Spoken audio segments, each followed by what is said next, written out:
Aqui Sérgio Baldassin, eu sou professor de psiquiatria da Faculdade de Medicina do ABC. Em nome da Associação Médica Brasileira, dou boas-vindas a todos. E vamos começar a nossa mesa hoje apresentando três nomes aí importantes da psiquiatria brasileira que vão trazer para vocês os itens que são atendimento de tentativa de suicídio na emergência, o tratamento de depressão em adultos e idosos e, em seguida, o tratamento de depressão em crianças. Primeiramente, nós vamos receber o professor Quirino Cordeiro Júnior. Ele é professor adjunto da Unifesp e da Santa Casa de São Paulo. Já foi secretário nacional junto aos Ministérios de Saúde e Cidadania, cuidando de drogas. Atualmente coordena também o Hub de Crack na cidade de São Paulo e vai falar para a gente sobre suicídio e emergência. Obrigado, professor. Seja bem-vindo. Bom dia, é uma imensa alegria estar aqui com vocês nesse importante congresso do MB. Agradeço pelo convite. Professor Sérgio Baldassin, mais uma vez estamos aqui, uma grande satisfação, cumprimento a todos nessa manhã. Então eu conversaria com vocês sobre esse tema, como abordar na emergência psiquiátrica tentativas de suicídio. Esses aqui são os meus conflitos de interesse. Eu sou professor adjunto da Escola Paulista de Medicina, da Unifesp, lá coordeno o pronto-socorro do departamento. Sou professor adjunto da Faculdade de Ciências Médicas da Casa de São Paulo, lá sou coordenador da residência médica em psiquiatria, diretor do Hub de Cuidados em Crack e Outras Drogas, um serviço do governo do Estado de São Paulo, criado para fazer frente aí à antiga Cracolândia, na região central aqui do município, e membro da Comissão de Emergências Psiquiátricas da Associação Brasileira de Psiquiatria. Esse aqui vai ser o roteiro da nossa apresentação. Então, inicialmente, eu vou falar um pouco para vocês sobre o panorama geral sobre o comportamento suicida, e, na segunda parte da aula, falar mais especificamente sobre avaliação e manejo do comportamento suicida, mais especificamente na situação da emergência psiquiátrica, nos serviços de pronto atendimento. Iniciando, então, falando um pouco sobre o panorama geral sobre o comportamento suicida, aqui nós temos algumas informações que são relevantes, né? A prevalência, as taxas de suicídio no Brasil se encontram aí dentro dessa faixa de 5,6 até 7,3 mortes a cada 100 mil habitantes, ou seja, o Brasil, quando comparado com outros países do mundo, tem uma taxa aí na média dos outros países. Entretanto, diferente do que vem acontecendo em outros locais do mundo, em outras regiões do mundo, aqui no Brasil, em toda a América Latina, infelizmente, nós temos tido um aumento do suicídio. Em outros países, outras regiões do mundo, como Europa, Estados Unidos, alguns lugares da Ásia, as taxas de suicídio têm caído. Então, o suicídio se apresenta para a gente como uma realidade bastante importante. E também porque, na verdade, nós temos o suicídio como mortes evitáveis, ou seja, pessoas que apresentam comportamento suicida, se abordadas de maneira apropriada, nós conseguimos evitar, então, a morte desses indivíduos. Aqui é importante para a gente lembrar, né, esse aqui é um trabalho clássico, aí, que já tem mais de 20 anos, e que estabelece uma relação muito íntima entre comportamento suicida e a presença de transtornos mentais. Isso aqui é uma meta-análise publicada já, como disse, há mais de 2 décadas, mostrando, então, que a imensa maioria das pessoas que morreram por suicídio apresentavam transtornos mentais, ou não identificados, ou não tratados de maneira apropriada. Dentro dos transtornos mentais, esses aqui são os transtornos mentais mais comuns, como sendo fator de risco para suicídio. Então, primeiramente, os transtornos do humor, como depressão, transtorno afetivo bipolar. Nós temos também os problemas relacionados ao uso de substâncias psicoativas, relacionados ao uso de drogas, depois os quadros psicóticos e também os transtornos de personalidade.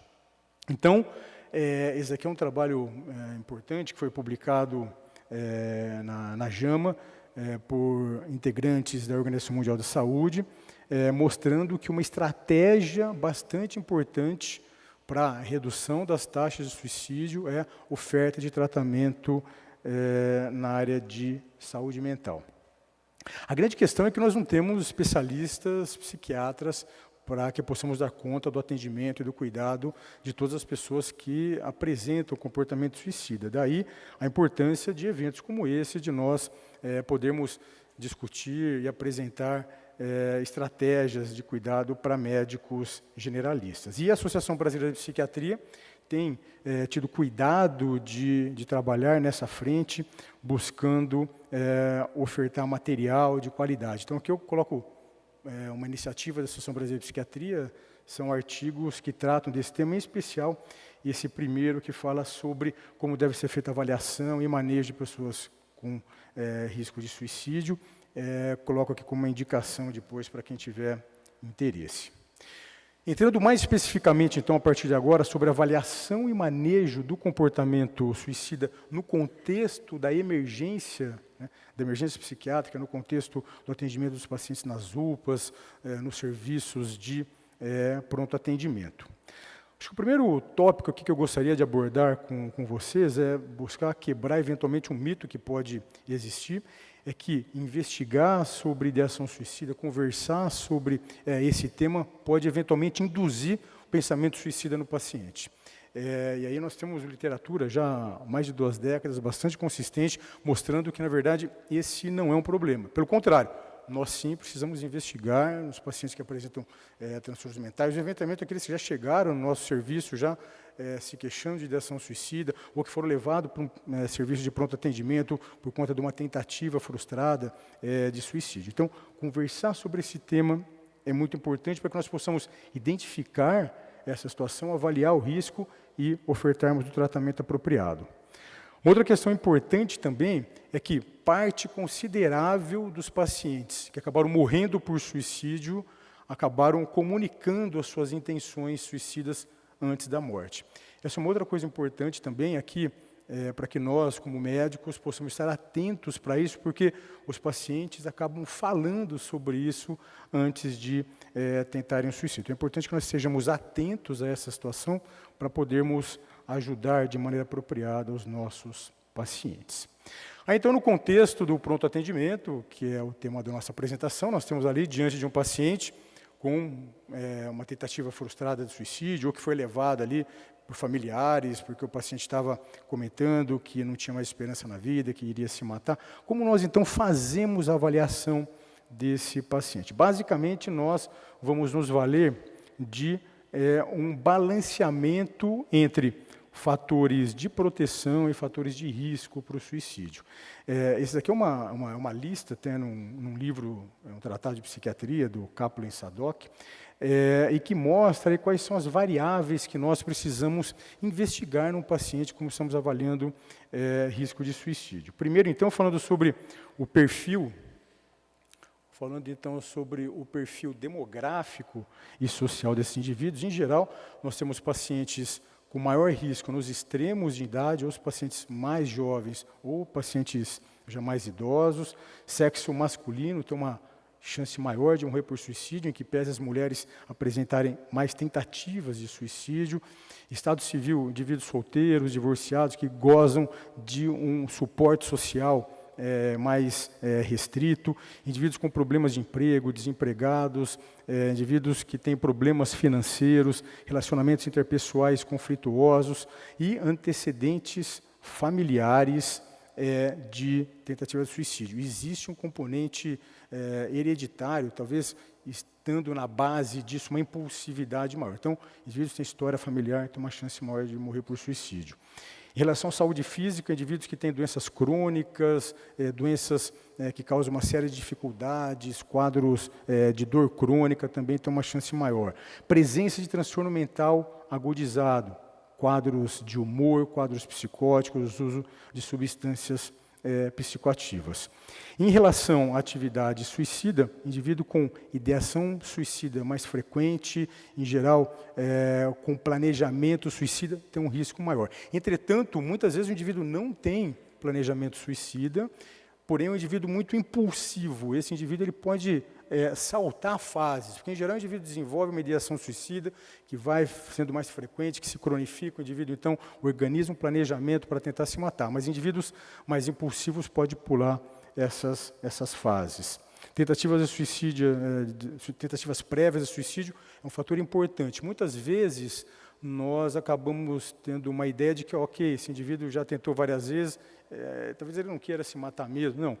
Quanto mais tentativa o indivíduo tem, maior o risco de morrer por suicídio.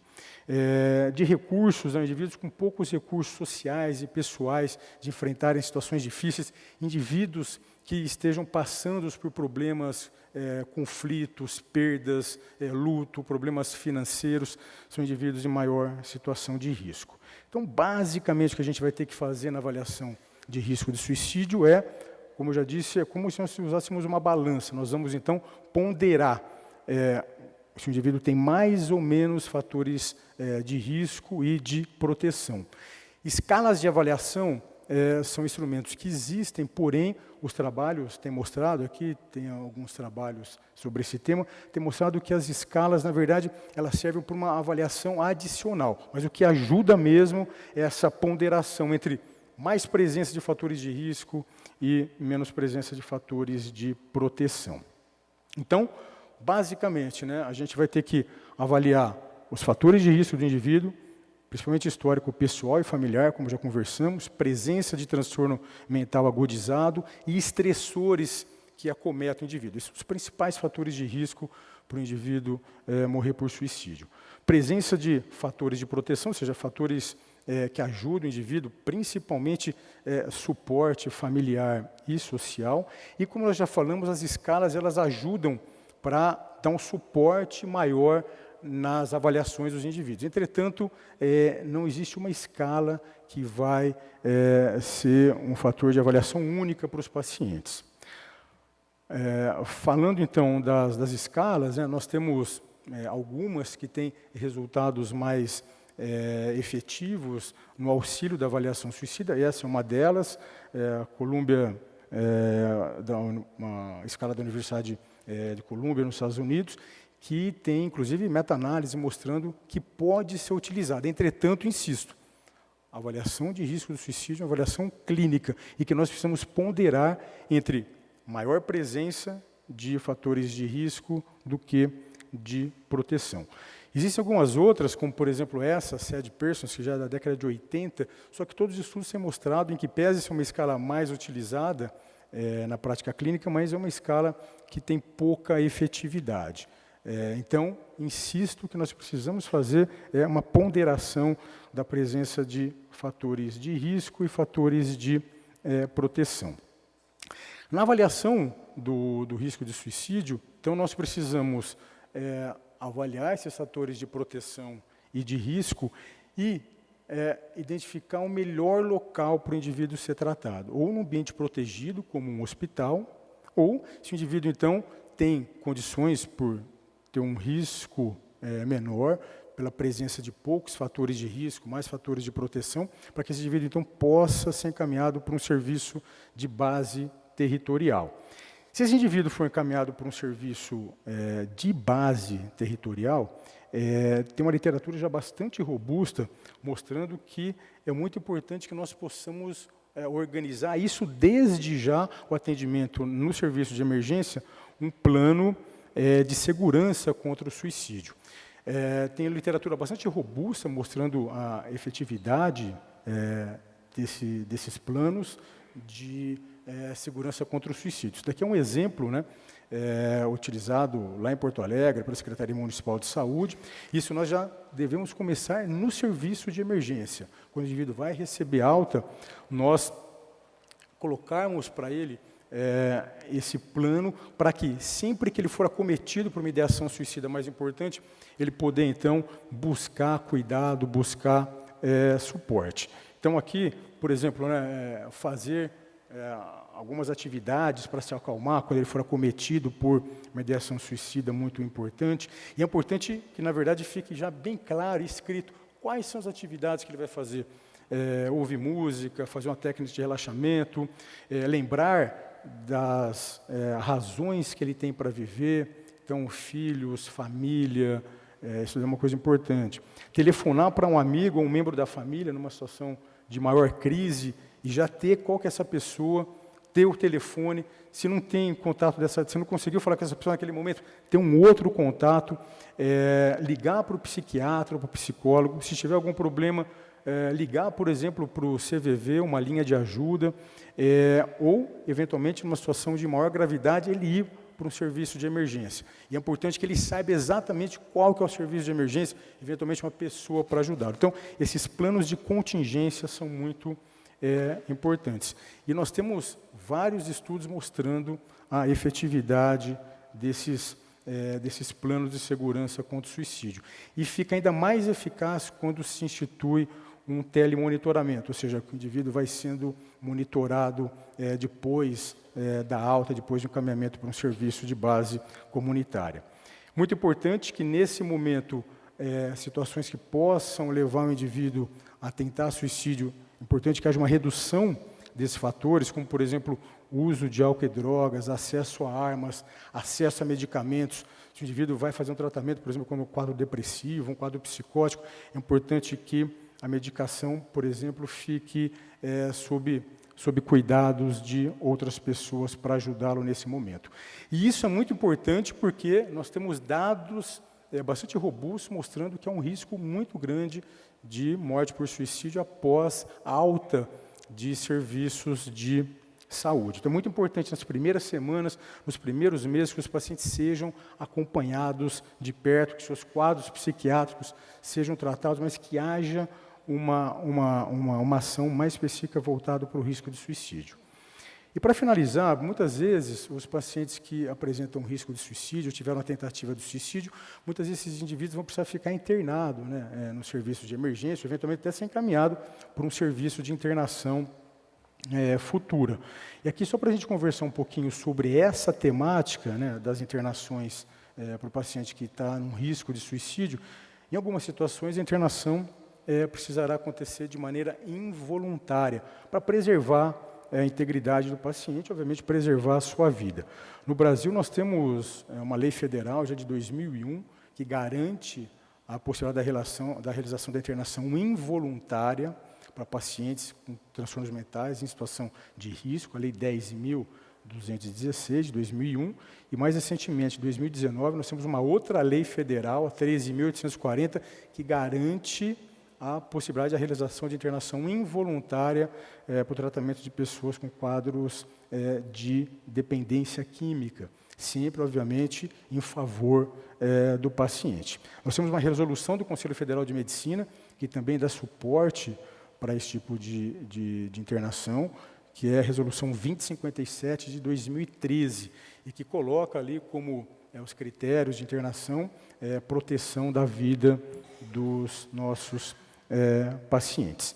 Lembrar que, muitas vezes, o indivíduo vai precisar receber o tratamento no serviço público, um tratamento em regime protegido. Se o indivíduo não tem necessariamente uma indicação de internação pela gravidade do seu quadro, talvez ele possa se beneficiar, por exemplo, de um acolhimento num centro de atenção psicossocial, num CAPS. Mas, no CAPS, nunca pode ser realizado internação. Sim, acolhimento, sempre de maneira voluntária. É um serviço que nós podemos utilizar, existem CAPs que têm leitos de acolhimento, porém, não para internação. Precisou de internação, é internação hospitalar, ou um hospital psiquiátrico especializado, ou um hospital geral que tenha leitos para esse tipo de cuidado, mas nunca num leito de acolhimento no CAPS, né, o CAPS tipo 3. Então, só para a gente finalizar aqui e concluir, risco de suicídio, uma situação importante, porque pode levar o paciente a uma morte que é evitável. Na avaliação do paciente, nós vamos ponderar entre presença de fatores de proteção e de risco. Quando preponderar os fatores de proteção, o indivíduo pode receber alta, senão ele precisa ficar num ambiente protegido, para uma internação hospitalar, até o risco de suicídio ser diminuído. Quando ele vai para o tratamento ambulatorial, é muito importante que se organize um plano de contingenciamento para acompanhamento do indivíduo, com tratamento do seu quadro psiquiátrico, mas um olhar específico para o risco de suicídio, e se organizar um plano de ação caso o indivíduo seja cometido por uma crise suicida, porque logo após a internação é um momento de risco importante para o indivíduo, infelizmente, morrer por suicídio. Se ele precisar ficar internado e, obviamente, não concordar com a internação, mas persistir o risco de suicídio, uma internação involuntária pode acontecer, insisto, sempre em benefício do paciente. Era isso que eu queria falar para os senhores e agradecer mais uma vez pela oportunidade. Obrigado, bom dia.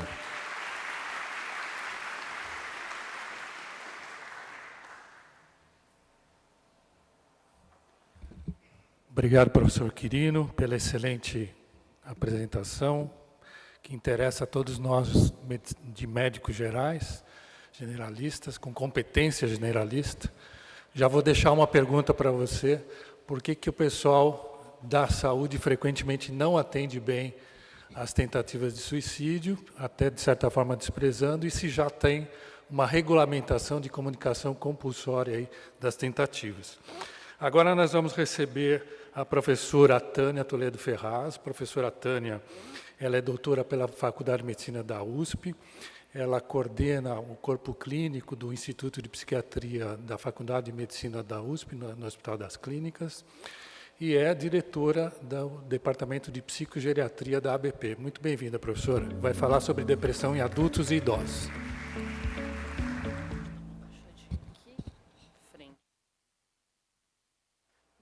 Primeiro, agradecer, bom dia a todos, agradecer o convite. A ideia é estar discutindo com vocês um tema que é importante, pegando a ideia do suicídio, mas dando sequência sobre esse tratamento de depressão. Seguem aqui meus conflitos de interesse. E, primeira coisa, se a gente parar para falar de depressão, eu acho que o importante é tirar o mito que depressão é aquela pessoa que está lá deitada, que não faz nada, que não sai de casa. Não é isso. Depressão é uma doença que leva a 1/10 da população algum dia na vida. Se a gente olhar essa sala, 10% teve, tem ou vai ter depressão uma vez na vida. Então, independente da área que vocês são, reconhecer e tratar é fundamental. Como é que é depressão? Imagina viver a vida com um peso maior. É um sofrimento se organizar, é um sofrimento levantar, é uma falta de prazer. Muita gente nem fala de tristeza. Idoso é interessante porque é muito subsindrômico. Ele vai no médico continuamente, procura um profissional ou outro, na atenção primária, na UBS, nos consultórios. É uma queixa de uma dor que não melhora, uma dor de estômago, uma dor nas costas. E a gente vai escutar na depressão: por causa dessa dor eu não posso sair de casa. Porque eu não estou dormindo, eu não consigo fazer uma coisa.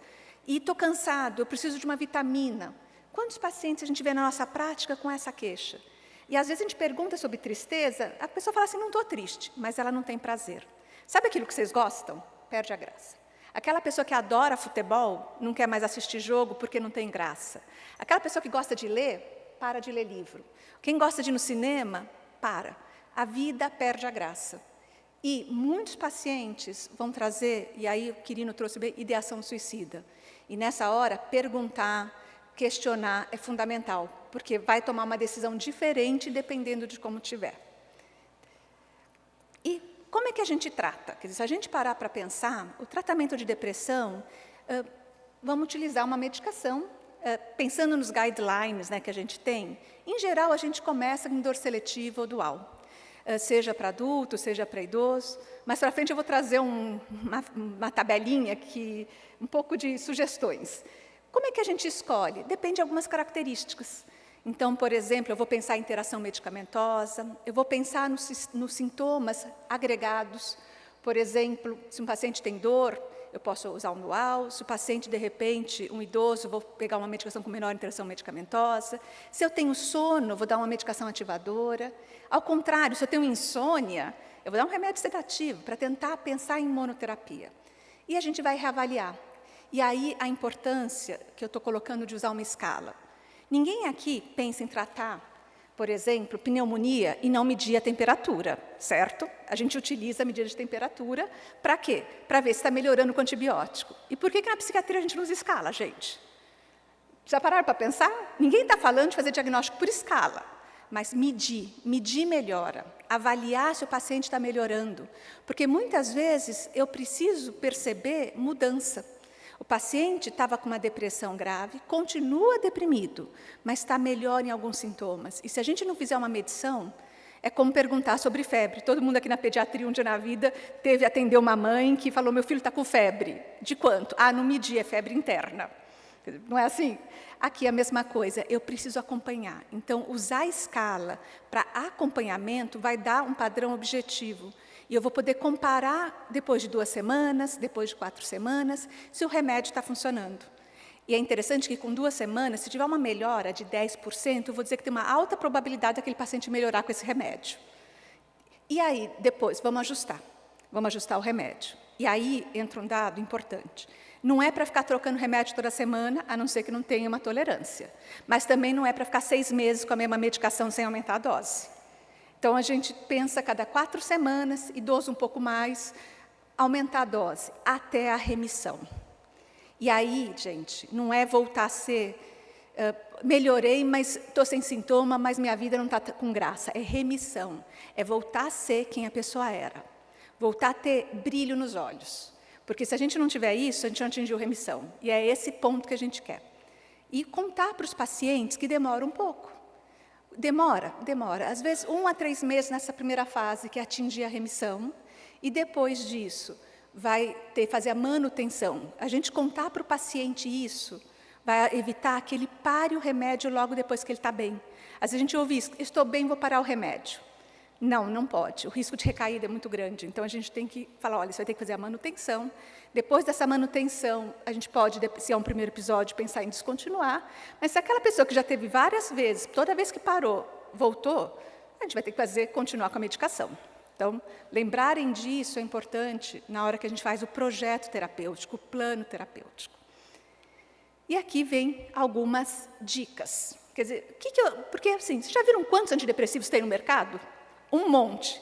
Por que eu estou atendendo aí uns pacientes no meu consultório, a primeira pessoa tem uma depressão, eu dou um remédio, a segunda tem outra, eu dou outro? Vocês já pararam para pensar por quê? Porque a gente vai tratar o sintoma-alvo. Por exemplo, uma paciente idosa que perdeu peso e está emagrecida, eu talvez escolha uma mirtazapina. Agora, vou dar para uma mulher jovem uma medicação que ganha peso? Não vou, né? Disfunção sexual for um problema, tem algumas medicações que dão menos. Se ganho de peso for um problema, tem uma medicação que dá menos. Por outro lado, muitas vezes eu tenho que fazer o contrário, eu tenho que tratar sonolência. E quando a gente acerta um sintoma-alvo para escolher o remédio, o próprio paciente que decidiu com você o que é mais importante para ele, a gente está fazendo medicina centrada no paciente. Então, se o paciente me traz, por exemplo, que ganhar peso não pode acontecer, eu vou pensar numa medicação que os riscos são menores nesse sentido. Se um paciente está me queixando de insônia, eu vou pensar numa medicação mais sedativa. Vou dar à noite para que ele durma melhor. Se, ao contrário, eu tenho muita sonolência, muita sedação, vamos dar uma medicação mais ativadora? Se eu tenho comorbidade com ansiedade, que é muito comum na depressão, eu posso dar uma medicação que tem um efeito sobre a ansiedade mais importante. E idosos, interação medicamentosa, gente. Tem que pensar em medicação com pouca interação, porque a regra do idoso, qual que é? Hipertensão, diabetes, dislipidemia, eles tomam várias medicações. E polifarmácia, o que significa? Significa riscos. Eu tenho um paciente que, nessa hora, pode ter quedas, pode ter, por exemplo, uma interação medicamentosa, um efeito colateral adverso. E é muito mais frequente, eles são mais sensíveis. Então, a gente tem umas regrinhas com o idoso. A gente brinca, start slow, go slow, but go. O que é isso? Vamos começar numa dose menor? Gotas ou comprimido que eu possa dividir. Às vezes, essa subdose, na primeira 2 semanas, para tolerabilidade, ajuda muito, porque eles têm muito efeito colateral. Eles têm, muitas vezes, risco de queda, hipotensão postural, e que nessa hora a gente pode prejudicar o paciente. Então, eu começo com uma dose menor. Eu vou aumentando conforme o paciente vai tolerando. Tendo pouca interação medicamentosa, vai subindo lentamente. Espero mais tempo, porque o idoso demora um pouco mais que o jovem para responder em relação a efeitos positivos. E com isso, eu consigo o tratamento. Mas muitas vezes a dose final é parecida com a do jovem. Às vezes a gente tem assim, idoso, eu vou começar a ficar com uma dose menorzinha, né? Não. Muito provável que vocês vão chegar na dose maior. E idoso, a gente tem 2 tipos de depressão no idoso. A gente tem aquele paciente que já teve várias vezes. E aí, na história, gente, pergunta o que respondeu. Assim, paciente que já teve várias depressões, vamos saber o que respondeu? Se ele já respondeu a um remédio, ótimo, alta chance de usar esse mesmo se não tiver uma contraindicação e ter uma melhora. Não respondeu a um remédio, não vamos usar de novo. Então, na anamnese, esses dados vão nos ajudar a organizar. E tem também aí aqueles depressão de início tardio, aquele idoso que tem um primeiro episódio na terceira idade. Esses pacientes, eles têm muito fator cardiovascular associado, doença como diabetes, hipertensão, e que são pacientes que tem, muitas vezes você vai ver uma apatia. E uma das questões da depressão da terceira idade, aquele que inicia mais tarde, qual que é?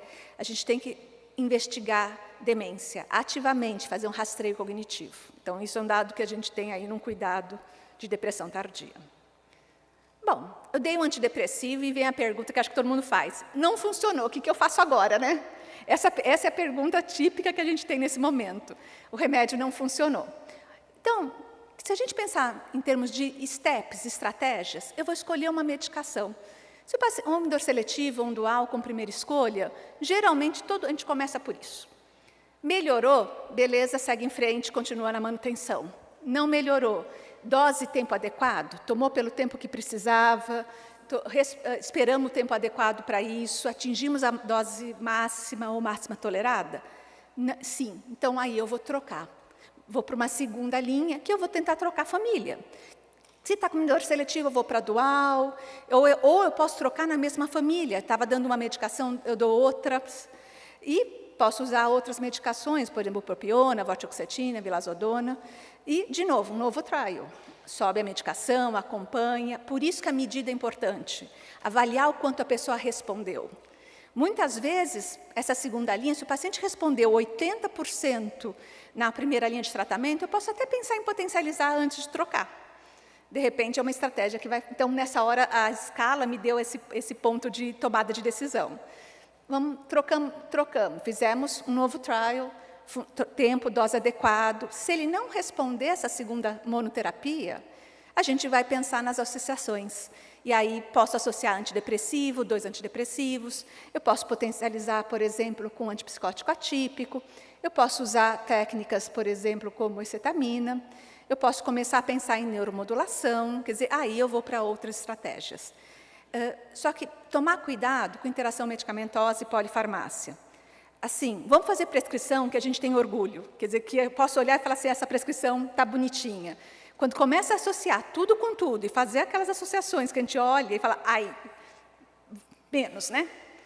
E por que esse cuidado que a gente tem que ter? Porque a cada vez que eu faço esses steps, os respondedores vão caindo fora.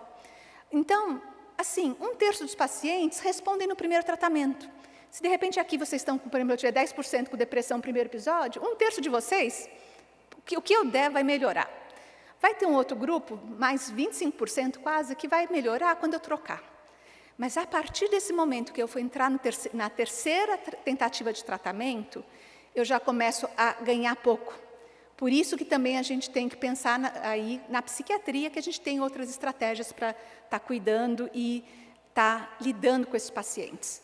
E a cada passo novo, a gente vai tendo um ganho menor de pacientes que remitem. E esses são os que a gente chama de depressão resistente. São os que eu sempre falo assim, está na hora de mandar para o psiquiatra. Então, vamos resumir um pouquinho nossos pontos-chave de hoje? Quer dizer, quando tem um paciente com depressão na frente de vocês, uma bela história clínica. Tirar a história, se é um primeiro episódio, se é uma depressão recorrente, quando começou, se já melhorou, que remédio tomou, qual foi a resposta, se remitiu, se não remitiu. Investigar a comorbidade, de repente a gente pode ter um hipotiroidismo, uma deficiência de vitamina B12, uma anemia importante, a gente está vendo, na verdade, sintomas físicos. E também pensar numa reinvestigação naquele paciente que vinha muito bem e voltou a ter um quadro diferente do original. Em idoso, investigar a parte cognitiva mesmo sem queixa. Mini-mental, MoCA, desenho do relógio, bateria breve, são coisas que a gente pode estar lançando mão, porque o risco de comorbidade com demência de Alzheimer existe. Vamos rever todos os tratamentos e aí pensar passo a passo. Eu vou pensar no tratamento no primeiro passo, mas eu vou pensar no segundo, eu vou pensar no terceiro, eu vou estar já com isso na frente. Quadros resistentes, vamos encaminhar para o psiquiatra. A gente lança a mão de neuromodulação, a gente lança a mão de outros tratamentos, que é importante. E paciente com depressão é um paciente que tem um sofrimento muito grande. Sempre lembrar das terapias, terapia cognitivo-comportamental, interpessoal, psicoterapia, ela é importante no tratamento da depressão. Rede de apoio e, principalmente idoso, refazer projetos, porque muitas vezes o idoso está esvaziado, sem projeto, e a gente precisa pensar em reconstrução. E eu acho que, para finalizar, eu sempre gosto assim, quando encaminhar, pensando que a gente aí, o que eu vou fazer? Quer dizer, risco, ideação ou comportamento suicida, aquilo que o Quirino falou. Vamos encaminhar para o psiquiatra. São pacientes graves que a gente precisa tratar, muitas vezes até internado, dependendo da gravidade, e a gente não pode perder tempo. Sintomas psicóticos, depressão psicótica, alucinação, delírio, encaminha para o psiquiatra. Paciente com catatonia, paciente que para de comer, para de tomar água, quadros muito graves, já encaminha, fez a primeira avaliação, é aquela hora que fala assim, vamos encaminhar para o psiquiatra. Pacientes bipolares em mania, vamos encaminhar para o psiquiatra, porque o tratamento da depressão bipolar é diferente do tratamento da depressão unipolar. Então, se tiver uma história de bipolaridade, é melhor estar encaminhando para o psiquiatra. Se o paciente tiver com uma depressão grave, e vocês podem pensar no primeiro episódio, está tratando, mas fica com a ideia de que, dependendo da gravidade, talvez a especialidade seja melhor. Bipolares, eu acho que sem pensar que é depressão bipolar, a gente otimiza a medicação. Depressão puerperal, é uma depressão que é grave, precisa de uma abordagem. E pacientes com transtorno de uso de substância. E sempre aí, não é o caso dessa forma, mas ele não respondeu, já fiz 2 tratamentos, não melhorou. Antes de dar o 3º, 4º, 5º, quem sabe vale a pena mandar para o especialista. Depressão recorrente, que já não melhorou, você chega na primeira história, mas já tomou um monte de medicação. Pacientes com efeitos colaterais muito intensos, que não tolera. Transtorno de personalidade associado. E quando a gente precisa dessas associações mais complexas. Eu acho que esses casos, eu sugiro ir para o especialista. E com isso a gente vai estar organizando hoje. Obrigada. Vamos receber agora como tratar a depressão em crianças, a professora Márcia Gonçalves. A professora Márcia é professora titular da Unital, mestrado e doutorado pela Unicamp e pós-doc no ITA. Né? Muito bem-vinda, professora. Bom dia, eu agradeço à Comissão Científica, agradeço ao ABP, pelo convite. E nós vamos falar de como tratar crianças, porque crianças, sempre a gente acredita que não vai ter problema, que não vai ter nenhum tipo de transtorno mental grave, só que sim. A depressão infantil, então, gente, a gente tem que pensar que é um quadro de alta complexidade, tem um impacto muito grande no desenvolvimento da criança, tá? E por quê? Porque a gente precisa de um diagnóstico precoce. Existe uma variabilidade muito grande de sintomas na infância, a carência de capacitação de profissionais na saúde e educação, o estigma da doença mental para os pais, de uma forma geral, para a escola, a insuficiência de políticas públicas ao cuidado especializado. A clínica da depressão em criança ela é diferente da clínica de adultos. E exige, assim, uma atenção redobrada e uma escuta qualificada. Vamos lá. Crianças até 12 anos. Tá? Ao contrário, às vezes não apresenta o humor rebaixado. O que ela vai ter? Irritação. Redução do interesse por brincadeiras, queda no rendimento escolar, que isso daqui é uma coisa extremamente comum, sensação de cansaço, ansiedade, dores, uma somatização muito grande. É muito comum a gente ver criança com dor no joelho, dor nas costas, dor na cabeça, e é já um indício. Os adolescentes, quando eu falar de criança, vamos falar um pouquinho de adolescente, agressividade, alteração do apetite, pensamento suicida, isolamento social, aqui já tem um pensamento abstrato. Aqui estão os sintomas mais comuns, então, depressivo, irritabilidade ou raiva, diminuição de interesse, alterações do sono, do apetite e sintomas físicos. A epidemiologia da depressão em criança vai ser 2 a 3% em crianças, 5 a 10% em adolescentes. Aí tá. combinando aí os 10%. Meninas, maior prevalência, 2:1. E as causas, né? Nós vamos falar nos fatores biológicos inicialmente, que é genética, neurotransmissão. Os psicossociais, que têm uma importância grande na infância, que é eventos traumáticos, abuso, estresse familiar, que são desencadeantes. E os fatores ambientais, que são adoecimentos, separações e bullying, né? Hoje em dia, o bullying tem sido um fator muito importante que nós tenhamos que cercar. Fatores de risco, então, história familiar de depressão, fatores sociais, um ambiente familiar muito disfuncional, agressão, alcoolismo, abuso. O ambiente escolar, então, novamente, o bullying, pressão acadêmica, estresse socioeconômico. E psicológicos, traumas, dificuldade de enfrentamento e baixa autoestima. Tá? Agora, nós vamos começar a pensar no tratamento. O transtorno depressivo maior uma das apresentações, mas a gente ainda tem a distimia, que é aquele hard, né?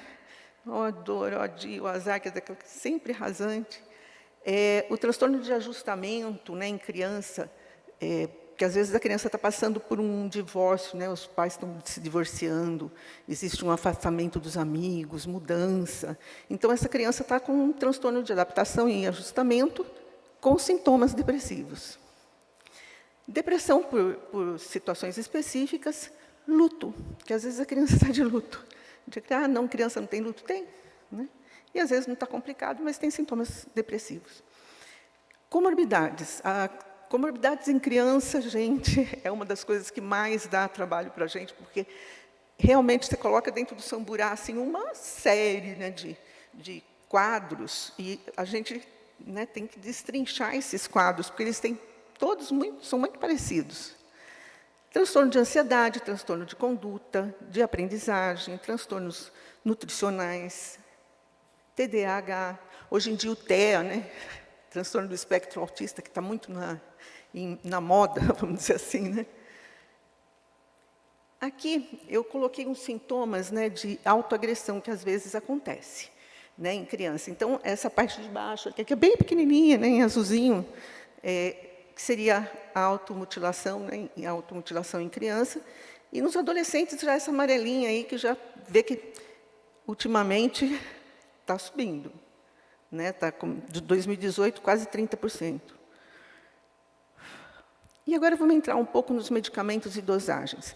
Não adianta eu falar em família de medicamentos, porque em criança nem tudo está liberado pelo FDA. Há quem goste, né, de off-label, a gente, quando está na frente de aluno de ensino, não vai ficar tentando muito off-label, porque é complicado. A fluoxetina, que é o mais usado, né, na psiquiatria da infância e adolescente, que normalmente primeira escolha, tem uma eficácia comprovada, perfil seguro. Dose, eu não vou ficar entrando nas doses, quem quiser depois está à disposição. E idade, a partir de 8 anos.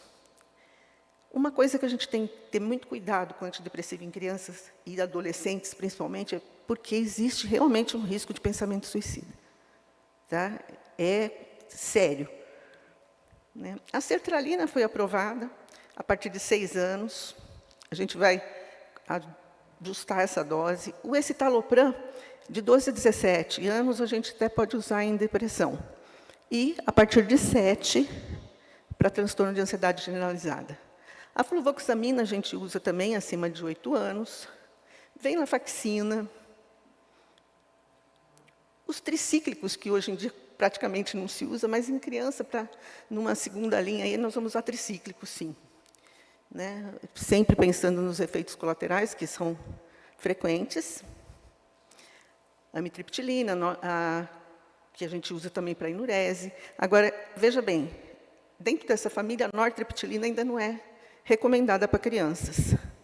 Já na clínica, né, na clínica de adultos, a nortriptilina talvez seja até em tricíclico uma das melhores, mas, no caso aí, só depois dos 18 anos. A duloxetina, né, maior de 17 anos. E aí vamos pensar um pouco nessas consequências, né? Dificuldades acadêmicas, problema de relacionamento essa criança vai ter, comportamento de risco a curto prazo. E, a longo prazo, um aumento do risco de transtornos mentais. Né? A gente sabe que a neuromodulação ela acontece, e a criança já desde pequena, sem tratar, ela vai crescer, né, com alguns sintomas ou algum risco. A gente pode usar também os potencializadores, que aumentam a eficácia do tratamento, né, quando não tem resposta. Então, vai ser, normalmente, a mirtazapina é um, a bupropiona, também outro da clínica, criança, não recomendada para criança. Efeitos colaterais, aí não preciso nem dizer, mas são muitos efeitos colaterais, tanto do tricíclico, como no inibidor, né, e como o inibidor de NOR também. No tratamento do transtorno bipolar, a gente não pode esquecer que a criança tem bipolar também. Né? Ah, mas criança tem. Tem. Gente, transtorno bipolar em criança é muito frequente, né? É normalmente subdiagnosticado. Às vezes, os transtornos têm a mania e ninguém percebe, só acha que a criança é agitada, é hiperativa, e ela está fazendo, às vezes, quadros de mania. Em criança pequena, a gente não usa, mas em adolescente, a gente já começa a usar lítio, o valproato, que é a idade mínima 10 anos. Os efeitos colaterais, né, aí no caso, vai usar como estabilizador de humor, nós vamos ter leucopenia e outros. Então, assim, são esses estabilizadores de humor, a gente sempre entra com cuidado e com uma proximidade muito grande do paciente. A carbamazepina, que todo mundo sabe também que tem bastante efeito colateral, a gente não pode, de uma maneira assim, não seguir esse paciente, né, quando começa a prescrever carbamazepina, traz para perto. Os neurolépticos típicos, então, o haloperidol, clopramazina, a partir de 2 anos. O que a gente acaba tendo é assim, a facilidade da introdução na idade de crianças muito pequenas.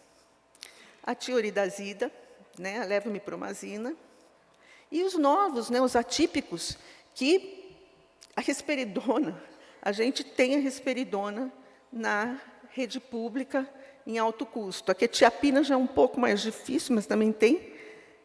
E o aripiprazol, que hoje está sendo uma grande escolha no tratamento, ainda não está na rede pública. Antigamente eu conseguia via justiça, né? A gente entrava na justiça e conseguia. Agora foi cortado também essa busca via judicial. Está chegando, gente, coisas novas. A ketamina está chegando também, né? A ketamina ainda está em estado de pesquisa em adolescentes, mas já está sendo usado off-label e está sendo tranquilo, está começando a mostrar bons resultados. Né? Atua modulando o sistema glutamatérgico, promove a neuroplasticidade, o que é bom em cérebro de criança que está em desenvolvimento.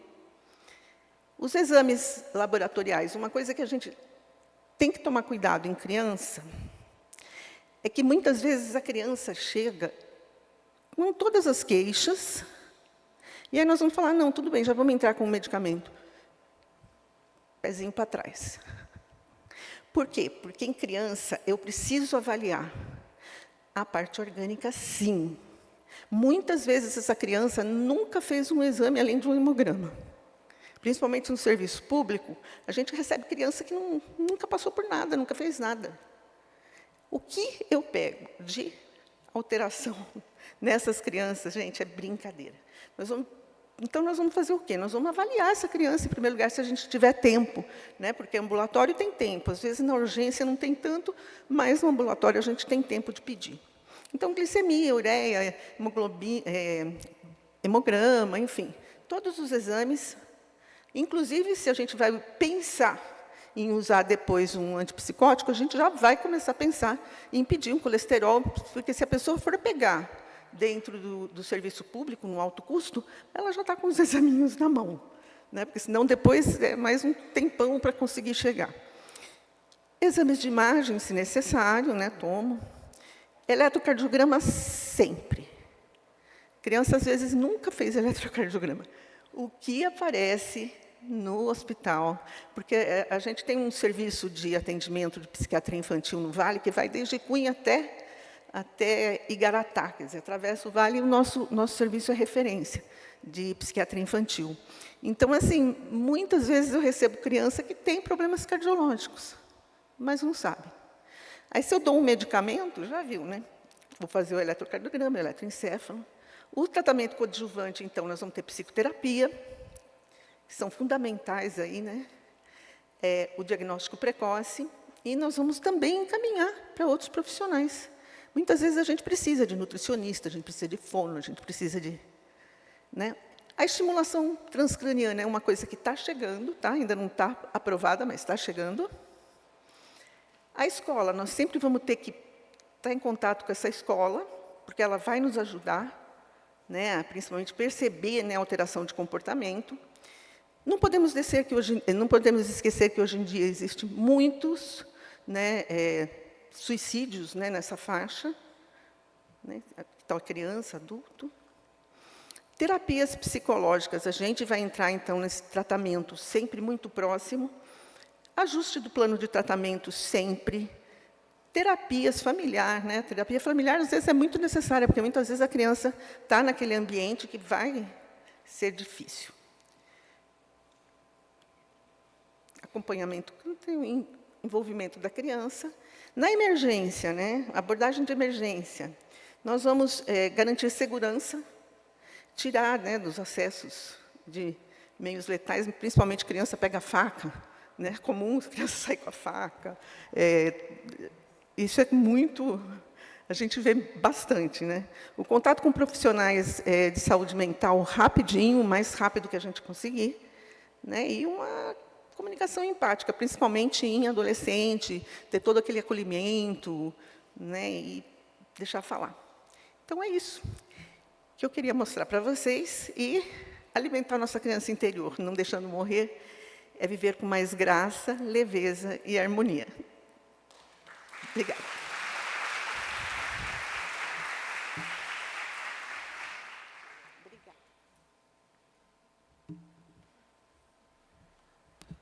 Obrigado, professora Márcia.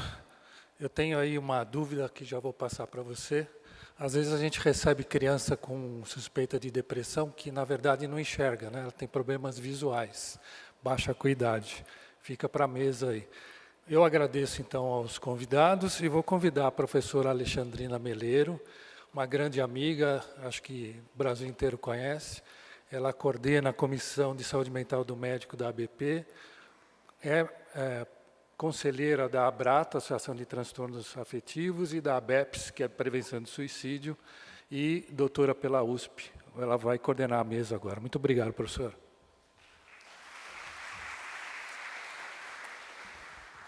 Bom dia a todos. Vocês viram como não é fácil cuidar de um paciente que tem alguma coisa emocional.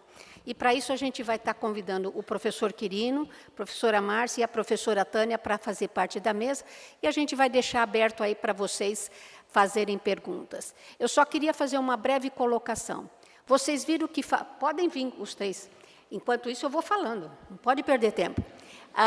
Veja bem assim, vocês viram depressão na criança, depressão no adulto e depressão no idoso. Os três falaram do comportamento suicida, que está muito gritante e a gente precisa. Quando eu vou tratar e quando eu vou mandar para o psiquiatra? E muitas vezes se a gente tem ou não habilidade. Eu senti que na hora que a Márcia passou as medicações para a criança, ela passou tão rápida que ninguém conseguiu fazer o clique. Porque não é só medicação, gente. Como o Sérgio acabou de falar, às vezes a criança não enxerga, assim como o adulto. Ele não come porque os dentes estão ruins, a criança não enxerga, não escuta, tem um monte de problemas. Então, é problema com a família, é problema em casa, é problema genético, biológico, mas é também problema social. Então, a gente precisa ver o que é. O idoso na casa, a criança na creche, na escola, em tudo. Então, a amplitude de se olhar para o ser que está deprimido e que pode ou não ter risco de suicídio, é importante a gente tratar. Eu vou para a mesa e vocês podem começar a levantar a mão e perguntar ou se dirigir ao microfone. No microfone ali no meio. Eu não vi que tinha, no meio da passarela cinza, tem 2 microfones. Parabéns à mesa, brilhantes exposições. Eu sou Júlio, de Santa Catarina. Duas questões. O primeiro, referente na criança, o papel hoje da abstração virtual, né, do uso contínuo de celulares, aparelhos eletrônicos na geração de problemas mentais, e como é a experiência de vocês nessa abordagem, porque já há vários neurocientistas, como o nosso Nicoleles, dizendo que nós estamos perdendo capacidade cerebral de 100 bilhões de neurônios frente à interação social, né, apesar de estarmos conectados. E o segundo, saiu há cerca de 2 meses uma das maiores revisões já realizadas sobre o papel da atividade física nas enfermidades e a correlação com medicamentos, né? E, novamente, com o nível 1A, atividade física em primeiro lugar, e muitas vezes superior ao uso de medicamentos. Só que muitas vezes, quando a gente vai consultar alguma questão, indicação de tratamento, só aparece medicamento ou psicoterapia e não atividade física. Então, eu queria ressaltar essa importância que eu tento fazer também, que é insistir para que as pessoas se mexam, porque isso tem um impacto mental fundamental, e a gente está deixando de falar sobre isso, muitas vezes, com crianças, adolescentes e mesmo idosos, como a minha mãe de 90 anos, que todo dia dá sua caminhadinha, por isso que eu acho que ela está aguentando a barra também. Obrigado. Tudo bem? Está ouvindo? Está tudo certo? É claro, com certeza, hoje em dia, nós temos assim, o cérebro das crianças já está crescendo diferente, né? Porque eles já nascem com a tela, né? Então, a gente já vê que já está desenvolvendo ali, o occipital já está começando a crescer rapidinho, diferente. Cada vez mais a gente percebe, né, que existe muitas crianças que estão ficando muito tempo na tela e depois são confundidas, né, com transtorno de déficit de atenção e hiperatividade, né, mais déficit de atenção. E quando a gente fala, né, de maneirar na tela, é sério, só que às vezes é difícil, porque as mães hoje em dia, elas realmente, também elas, né, ficam à mercê das telas. Cuidar de criança, gente, tem que ter uma certa voz de comando, né, que seja por carinho, afetividade, ou que seja, quando a criança é muito teimosa, tem que ser ali, né, com pulso firme, porque ela não sabe o que é bom para ela. Mas ela vai usar muito a tela e vai ter, sim, problemas, e tem trabalhos que está tendo diminuição da cognição. Outra coisa que ele perguntou é a respeito da atividade física. Atividade física, arte, de uma forma geral, quer dizer, nós, com criança, nunca trabalhamos sozinhos. Quando eu coloco psicoterapia e outros profissionais, eu já estou englobando aí todas as modalidades, né, de cuidado dessa criança. Né? A medicação é necessária? Muitas vezes, sim. Porque também, às vezes, a gente vai só colocar essa criança para fazer não vai fazer uma avaliação, e se essa criança tiver uma depressão grave, e não, né, coloca ela não vai. Ela faz umas 2, 3 aulas, às vezes até se empolga. Vai, faz umas 2, 3 aulas e abandona. Ok? Eu só vou complementar, né? Quem trabalha com psicogeriatria, a gente tem uma máxima, a gente envelhece como a gente vive. Então, estratégia como atividade física, ativação comportamental, hábitos alimentares saudáveis, gerenciar o estresse, evitar substâncias tóxicas, faz parte da nossa vida. Então, na hora que a gente trabalha, pensando, seja com adultos, seja com pessoas mais velhas, de que mudança de hábito, estabelecer hábitos saudáveis, isso vai te trazer um benefício, é importantíssimo. Então, se a gente pensar entre nós mesmos, né, quer dizer, como é que está a nossa vida, nosso autocuidado, como está nosso equilíbrio emocional, é fundamental. Tá bom. Alguma pergunta mais? Pode. Professora, a sua pergunta é importante. Toda a especialidade hoje, ela envolve mudança de hábito do paciente. Na nossa área da psiquiatria, acho que chama agora, está na moda protocolo australiano, né? Primeira ou tão mais importante coisa que a gente tem que fazer é mudar hábito de paciente. Então, alimentação, atividade física, manuseio do estresse e sono, isso, se você não mudar, não adianta ficar só dando medicamento. Obrigada. Pode fazer a pergunta. Bom dia, meu nome é Milene, eu sou médica de família de unidade de saúde de Florianópolis. E a gente recebe crianças com muito déficit de aprendizagem. E a gente acaba vendo que não tem déficit de aprendizagem, ela não tem aprendizagem. Porque essa questão da progressão continuada da criança, ela começa a primeira e automaticamente vai passando para a segunda, para a terceira, ela não precisa aprender nada, ela vai indo para frente. Isso também não interfere na saúde mental dessa criança? E se sim, que eu acho que sim é a resposta, as associações que os senhores pertencem interagem com o Ministério da Educação para coibir essa prática ou tentar minimizar isso, que volte como nós éramos, de estudar para a prova, passar na prova e progressivamente ganhando êxito e passando de ano.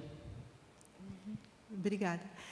Olha, hoje nós temos noção, né, de quanto existe, né, de déficit aí na questão da educação no nosso país. Seja por essa questão, né, da avaliação progressiva, né, sem nenhum tipo de avaliação realmente cognitiva, se essa criança está com capacidade ou não, como também, às vezes, essa inclusão, né, que eles falam da inclusão, a inclusão coloca crianças, às vezes, graves, né, crianças com transtorno do espectro autista graves, numa sala de aula, né, que a criança... E, assim, a cuidadora, quer dizer, a pessoa que vai lá, a monitora, normalmente são pessoas que não são especializadas, né, não são P3 em educação infantil. Então, sim, né? Agora é aquela coisa, nós estamos dependendo de políticas públicas aí, né? E a cobrança, e a conscientização, e todas essas questões que estão ligadas a essa questão. Qual foi outra coisa mesmo que eu ia falar? Não, por enquanto só isso. Obrigada. Eu vou estar lançando de volta a pergunta que o Sérgio fez para o Quirino, da internação compulsória, que eu não sei se vocês sabem como isso se procede e é importante falar. E também do número de vagas quando a gente tem uma urgência, como é a questão do suicídio. Bom, então, falando inicialmente então, sobre a pergunta do professor Sérgio, tem relação às notificações, né, de tentativa de suicídio e de comportamento de automutilação, de autolesão. No ano de 2019, foi publicada uma lei 13.819. Essa lei, então, passa a colocar que a notificação de tentativa de suicídio, de comportamento autolesivo e automutilação é de notificação compulsória. E precisa ser feito por qualquer profissional da área de saúde. Existe também uma portaria que foi publicada no ano seguinte, 2020, a portaria do Ministério da Saúde, o Gabinete do Ministro, a portaria 264, que regulamenta como a notificação precisa acontecer. Então, quem estiver no serviço de saúde precisa notificar tanto tentativa de suicídio, como também precisa notificar comportamento autolesivo, de automutilação. Isso é feito através de uma ficha. Quem, enfim, estiver trabalhando no serviço de saúde, existe lá no site do SINAM, que é o Sistema Nacional de Agravos de Notificação. Então, lá no SINAM, vocês podem entrar, imprime a ficha e o hospital encaminha para o Serviço de Vigilância Epidemiológica do município. E aí, o Serviço de Vigilância Epidemiológica do município informa o nível federal, enfim, para a compilação desses dados. Então, é uma notificação compulsória, né? Então, respondendo à questão do professor Sérgio. Em relação à professora Alexandrina, em relação às internações, nós temos no Brasil 3 modalidades de internação. Tem a lei que eu mostrei para os senhores, a 10.216, de 2001, então a gente tem quase 25 anos, e tem a lei 13.840. A primeira regulamenta a internação em pessoas com transtornos mentais em geral, e a outra, internação em pessoas com dependência química. Então, nós temos 2 leis federais no Brasil que permitem a internação involuntária. A internação involuntária é justamente em situações de risco para o paciente, ou quando o paciente, eventualmente, com um transtorno mental mais grave, pode colocar outras pessoas em risco. Na situação, então, de risco de suicídio, às vezes a gente está no pronto atendimento, está numa UPA, o paciente fala, não, eu tentei me matar, mas eu quero ir embora. Se a gente identifica que ainda existe risco para o paciente, o paciente não deve receber alta, ele deve permanecer em regime protegido numa internação involuntária. É aquela que acontece contrariando o desejo do paciente, mas em seu benefício, até que o risco de suicídio diminua a ponto que ele possa, então, receber alta e ir para casa. Então, nós temos o respaldo da Lei 10.016, Lei 13.840 e também de uma resolução do Conselho Federal de Medicina, 2057, de 2013. Então, é muito importante que os médicos, em geral, saibam disso, para que possam cuidar de maneira apropriada dos seus pacientes. Porque muitas vezes nós não temos psiquiatras ali, quem vai cuidar é o médico generalista, que está no pronto-socorro, que está na UPA. E é importante que o médico esteja atento em relação a isso, porque numa situação em que o paciente precisar de uma internação, precisar permanecer na UPA, isso não acontecer, o paciente receber alta e, eventualmente, vier ter um desfecho desfavorável, o médico pode ser responsabilizado por isso. Bom, infelizmente o reloginho correu e ele está ali apitando para mim que nós temos que encerrar e a mocinha está gentilmente mostrando a placa de tempo esgotado. Esgotado é uma palavra redundante, porque nunca se esgota falar de saúde mental, gente.